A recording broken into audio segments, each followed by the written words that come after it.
Olá, eu sou Fabiana Carraro, consultora de estilo, e hoje a gente vai dar continuidade ao nosso quadro Como encontrar o seu estilo através do autoconhecimento e da autoestima. Hoje eu estou com uma convidada super especial, que é a Júlia Ferraro. Obrigada por ter aceitado o convite. Obrigada, Fabi. É um prazer estar aqui.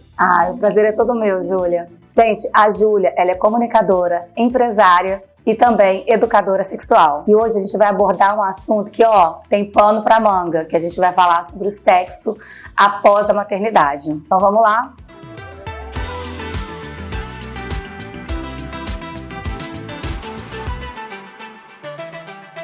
Júlia, esse assunto eu acho que é um assunto assim disparado, que em rodas de mães, em rodas de mulheres, a gente vê que acontece coisas que eu acho que você, assim como eu, deve escutar muito, assim. Para suas clientes que chegam até você como educadora sexual, como que você percebe que fica a vida sexual da mulher quando ela é mãe, a partir do momento, dessa transição? Caótica, né?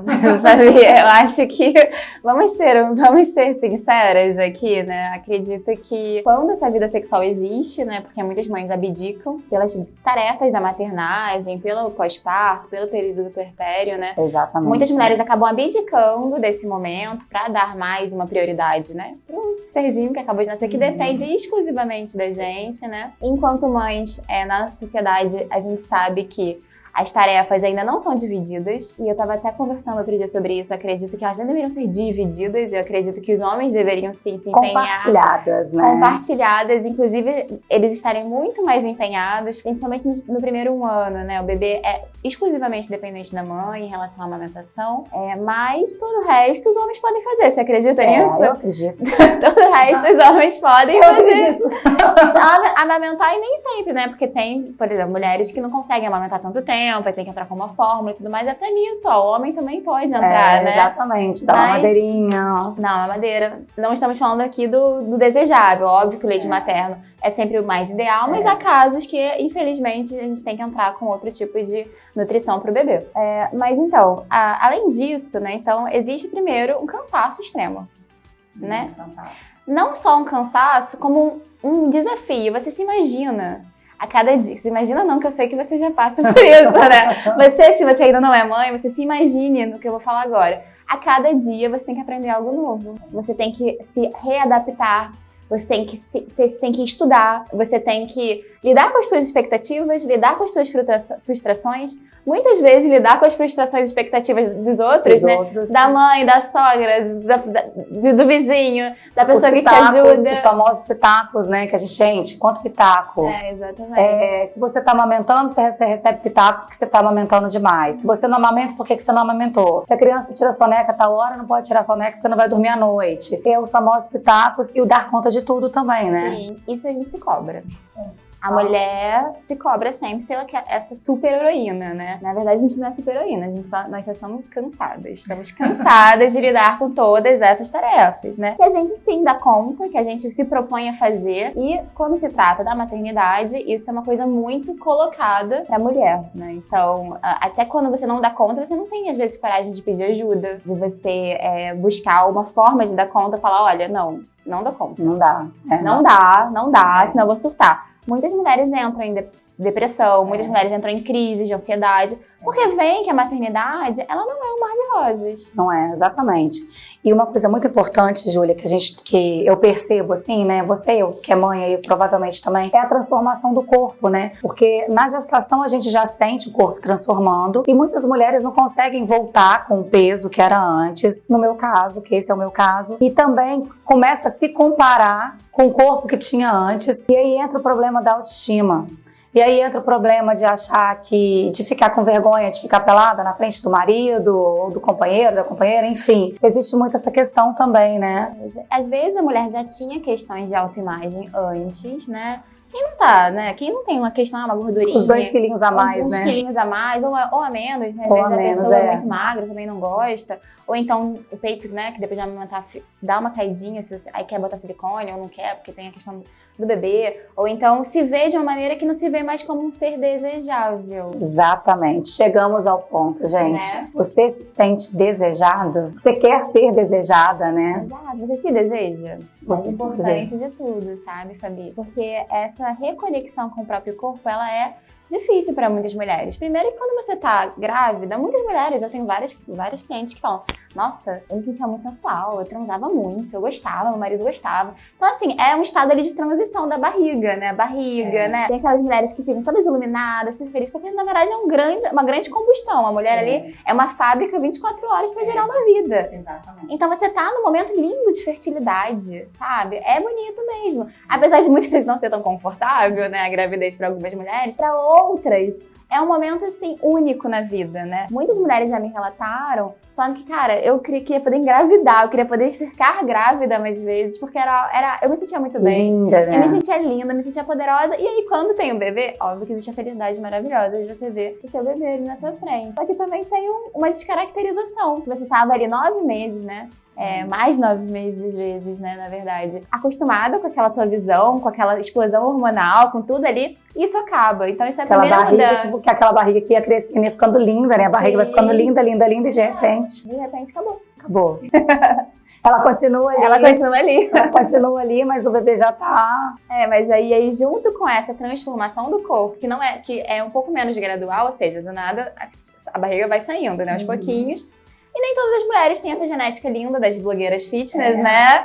Que em 2 meses a mulher já tá trincada, né? Exatamente. Maravilhosa, sem nada, sem nenhuma pelanquinha, né? A barriga não tem diástase, não tem nada. Não tem nada, perfeito. Então existe essa comparação que ela é muito cruel. Como se não bastasse todas as comparações que a gente já se faz, não estando grávidas, não estando pós-parto, né? A gente já se faz muitas comparações. Quando a gente ainda tá nesse momento, isso ainda traz muito, porque a gente não fala sobre isso. E aí, a gente vê muitas questões também das redes sociais, essa imposição do padrão da beleza, né? Do corpo voltar, da mulher se sentir de novo o corpo que ela tinha antes, porque não tem como, não é a mesma pessoa antes da gravidez e após a gravidez, não tem como, é um divisor de águas, né? A maternidade. E aí eu vejo que esse excesso de padronização que as redes sociais, principalmente o Instagram, mostra pra gente, essa beleza, esse excesso de filtros, eu acho que isso tudo causa ainda mais pressão na mulher, né? Tá sempre vendo tudo no melhor ângulo, sabia? É o melhor ângulo, é a melhor edição. Tudo editado, Às vezes é uma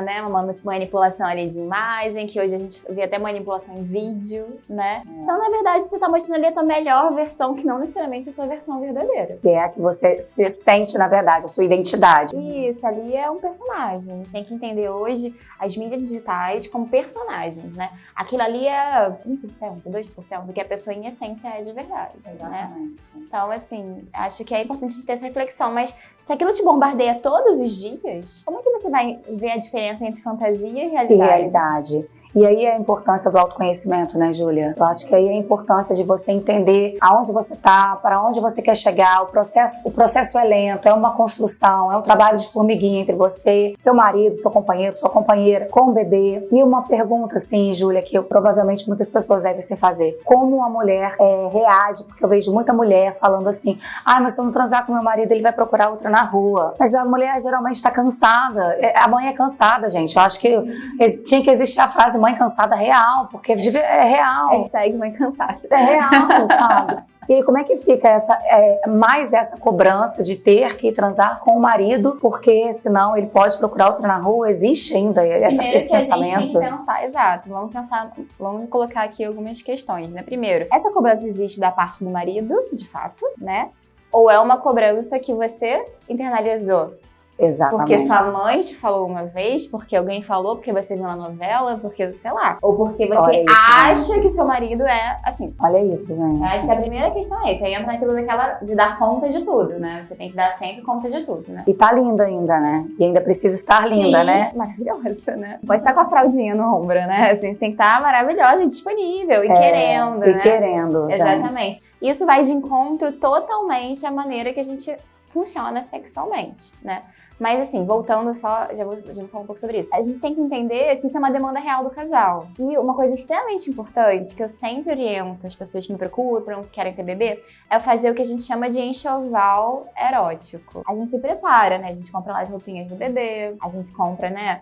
Faz o quartinho, né? Faz os planos, entende? tira licença, se programa no trabalho, faz tudo, né? A gente faz todo um enxoval pro bebê vir. Mas a gente faz esse enxoval pra nossa vida sexual com o parceiro? Legal. A gente se prepara, o nosso parceiro, a gente se prepara porque pode estar vindo. A gente busca um especialista, a gente entende as mudanças que vão ter no nosso corpo, na nossa rotina, no nosso psicológico, no nosso cansaço. Não, a gente não entende nada. Não, né?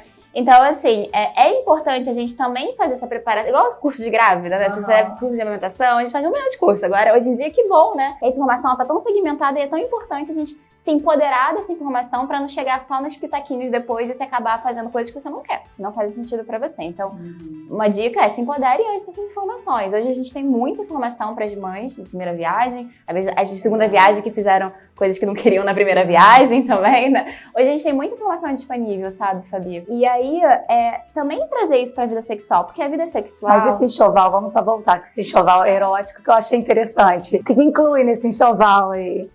Primeiro de tudo, muita comunicação, muito diálogo entre o casal. Entre o casal. E entender que, foi o que a gente começou falando hoje, a mulher antes do bebê é uma, a mulher grávida é outra e a mulher depois é outra, né? Então existe aí um pouco de diferenciação de personalidades mesmo, né? Porque são experiências que transformam a maneira que a gente vê o mundo, é uma experiência que transforma as nossas prioridades, nossos planos a médio e longo prazo. Então tudo isso vai interferir na relação a dois, né? E o homem, em geral, ele tem uma diferenciação aí que nem sempre ele vai se transformar tão rápido. Ele às vezes fica meio ali no jet lag, assim, sabe?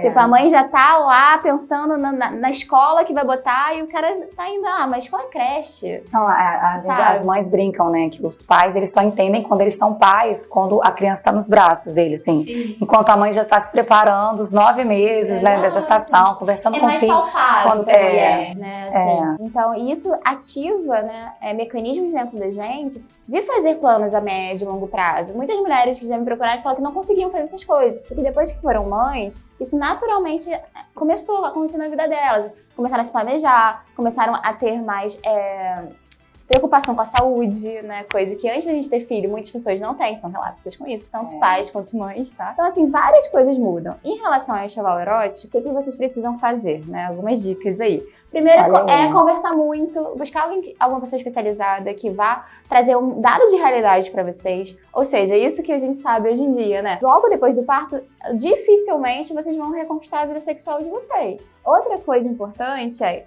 não estar com a vida sexual como era antes. Não fazer essa comparação. Não comparar, gente. Eu acho que essa não comparar é muito importante. Exato.